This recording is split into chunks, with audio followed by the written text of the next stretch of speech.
கேள்வி பார்வையாளருக்கு வணக்கம். இந்த நேர்காணலில் நாம் சந்திக்க இருக்கும் சிறப்பு விருந்தினர் தமிழ்நாடு சமதர்ம கட்சியின் தலைவர் தங்கப்பாண்டி சார். வணக்கம். வணக்கம். வணக்கம். நாட்டையே உழுக்கக்கூடிய எஸ்ஐஆர் சம்பவம் தற்போது தமிழ்நாட்டிலையும் துவங்கியிருக்காங்க. தமிழ்நாட்டில் திமுக உள்ளிட்ட பல்வேறு அரசியல் கட்சியெல்லாம் எதிர்த்து கொண்டிருந்தாலும் உங்களை போன்ற ஜனநாயக சக்திகள் எதிர்க்க ஆரம்பிச்சிருக்கீங்க. ஏன் எதற்காங்க சார்? அதாவது பாஜக இந்தியாவில் இருக்கக்கூடிய ஜனநாயக அமைப்புகளை எல்லாம் நேரடியாக வீழ்த்த முடியாம முதல்ல எல்லாத்தையுமே ஆட்டங்காண வச்சிருது. ஆட்டங்கான வைத்து விட்டு இறுதியாக இடித்து தள்ளுவது அப்படின்ற ஒரு முறையை கையாளுறாங்க. இப்ப இந்த எஸ்ஐஆர் என்கிற சிறப்பு தீவிர திருத்தம் சொல்றாங்க. உண்மையிலே இது சிறப்பு தீவிர திருட்டுக்கு வழிவகுக்கிற மாதிரியான நிபந்தனைகளோடு அது இருக்கு. ஏன் அந்த சிறப்பு தீவிர திருட்டுக்கு வழிவகுக்கும்னு சொல்றோம்னா, நீங்க நிறைவேற்ற முடியாத நிபந்தனைகளையா போட்டு வச்சிடுறது. உங்களுக்கு பிடிச்ச ஆளை பூரா கேட்டை விட்டு உள்ள அனுப்புறது. ஒரு 100 கேட் போட்டு வச்சுக்கிறது. பிடிச்ச ஆளை பூரா உள்ளப்போன்னு அனுப்பிச்சிடுறது. பிடிக்காத ஆளுக்கு பூரா கேட்டை போட்டுறது. கேட்டை போட்டா சில நீங்க இந்த மோட்டார் வெஹிக்கிள் ஆக்ட்ல நிறைய சட்டம் இருக்கும். சைடு மிரர் இல்லைனாலும் ஃபைன் போடலாம். வண்டியில டயர்ல காத்து இல்லைனாலும் ஃபைன் போடலாம். சரிங்களா? நீங்க உங்களை அனுப்பணும்னு அவர் முடிவு பண்ணிட்டா அனுப்பலாம். அவர் வேணான்னு முடிவு பண்ண நீங்க கடந்தே போக முடியாது. இந்த மாதிரி அவர்கள் என்ன பண்றாங்கன்னா, அந்த சுத்தி 100 கேட்டை போட்டு வச்சுட்டு உள்ள வர்றவன்லாம் பிடிச்சால பூரா உள்ள விட்டுது, பிடிக்காத ஆளா கட்டம் கட்டி வெளியேற்றுகிற ஒரு வெக்கப்பட வேண்டிய ஒரு அரசியல் செயல்பாட்டை பாஜக செய்யுது. பாஜகவும் RSS செய்யுது.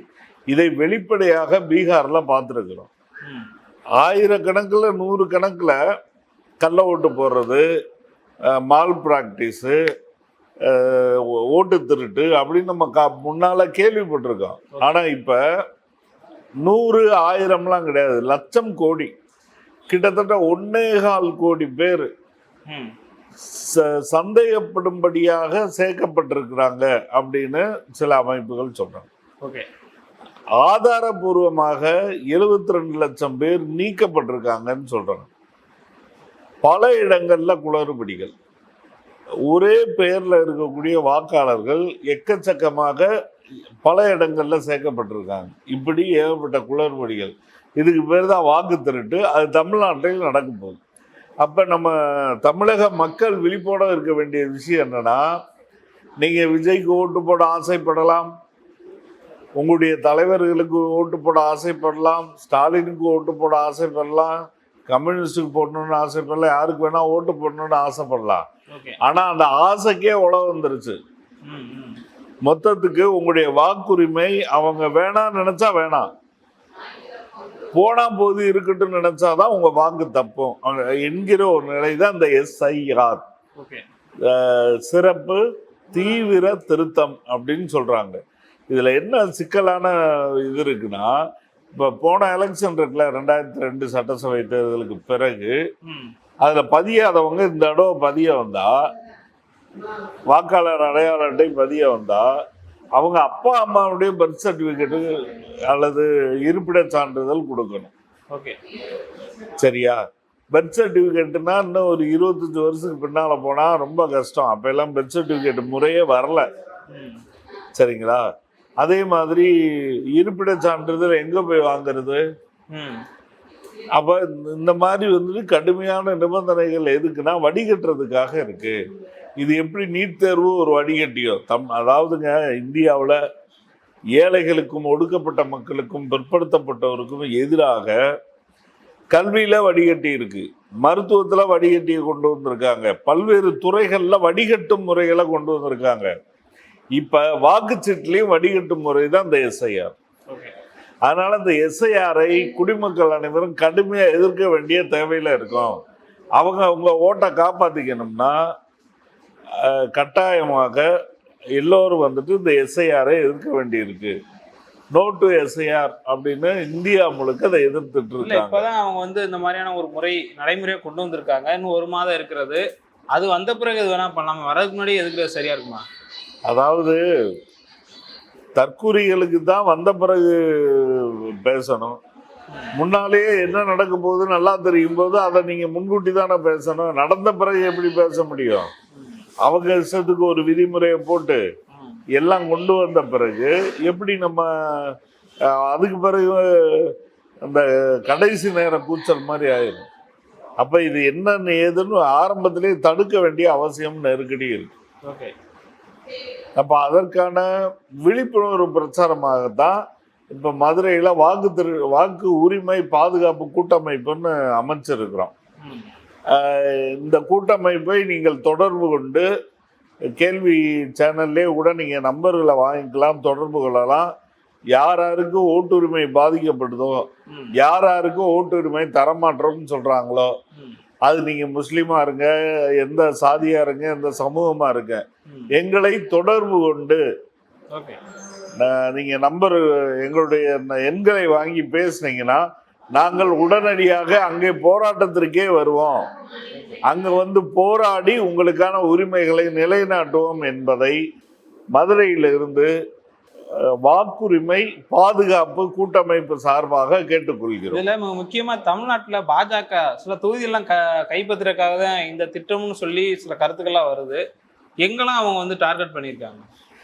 முக்கியமா இது ஒரு அசம்சன் தான். முக்கியமா அவர்கள் கொங்கு மண்டலத்தில் கவனம் செலுத்துவாங்க.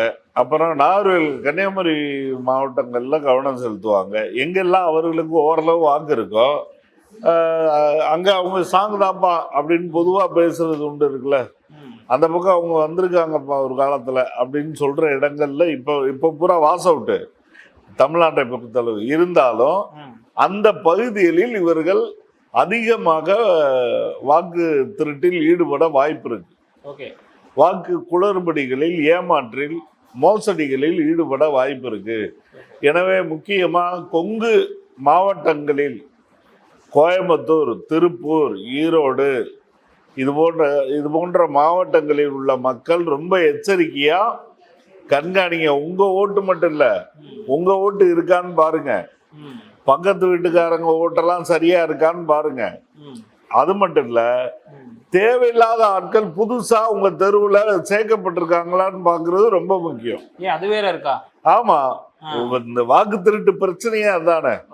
எக்ஸ்ட்ராவும் வந்துட்டு அதாவதுங்க பல இடங்கள்ல கிட்டத்தட்ட போன பாராளுமன்ற தேர்தலையே 70 தொகுதிகள் பாஜக வென்ற 70 தொகுதிகள்ல வெற்றி பெற்றது விழுந்த வாக்குகளை மொத்தமாக கூட்டினால் வெற்றி பெற்றவர்கள் வாக்கு தோல்வி பெற்ற வாக்குகளை எல்லாம் திரட்டி மொத்தமாக கூட்டினா அந்த தொகுதியில் இருக்கிற வாக்காளர்களுடைய மொத்த வாக்காளருடைய எண்ணிக்கையை விட அது அதிகமாக வருது. எப்படி வரும்? 70 தொகுதி பூரா பாஜக ஜெயிச்ச தொகுதி எப்படி வந்தது? இதுக்கு அப்ப இதற்கு ஒரு நீதி விசாரணைக்கு இந்த சங்க பரிவாரங்கள் தயாரா? எந்த நியாயம் கிடையாது, எந்த அறநெறியும் கிடையாது. அதனால இப்படியான பிரச்சனைகள் தமிழ்நாட்டிலையும் நடக்க வாய்ப்பு. தமிழ்நாட்டில் எத்தனை தொகுதி அவங்க திட்டம் போட்டிருக்காங்க? மினிமம் ஒரு 50 தொகுதியாவது அவர்கள் திட்டமிட வாய்ப்பு இருக்கிறது. முக்கியமா மேற்கு மண்டலம், தெற்க சென்னையில் ஒரு சில தொகுதிகள், மயிலாப்பூர், இந்த மாதிரி இடங்கள்ல அவர்கள் கவனம் செலுத்த வாய்ப்பு இருக்கு. இல்ல இந்த மாதிரியான ஒரு சம்பவங்கள் வரும்போது திமுக அவங்களோட கூட்டணி கட்சி சும்மா விட்டுருவாங்களா? அவங்க மிகப்பெரிய தீவிரமா போராட்டத்தை முன்னெடுப்பாங்களா? இல்லை, இது எல்லாமே சும்மா விட்டுருவாங்களான்ற விஷயம் இல்லை. அதிகாரம் யாருக்கிட்ட இருக்குன்றது தான் இப்போ பிரச்சனை. இப்போ தேர்தல் ஆணையம் தன்னுடைய ஆட்களை எப்படிப்பட்ட திட்டத்தோடு இறக்கி விட்டுருக்காங்கன்ற விஷயம்தான் இப்போ கேள்விக்குள்ளாகிற விஷயமா இருக்கு. அப்போ அதுக்கு ஒரு நியாயமான பதில் இருக்கா, நியாயமான சட்ட அவைகள் இருக்கா, அதை கண்காணிக்கிறதுக்கு சட்ட முறைகள் இருக்கானா, எல்லாமே சிக்கலா இருக்கு. நீங்க அதாவது ஒன்றிய அரசே தேர்தல் ஆணையத்தை ஒழுங்கமைக்க வேண்டிய ஒன்றிய அரசே வாக்கு திருட்டு குற்றச்சாட்டுல குற்றஞ்சாட்டப்படும் போது இங்க எங்க பாதுகாப்பு இருக்கு? நீங்க எந்த அரசு அமைப்பை நீங்க நம்புவீங்க?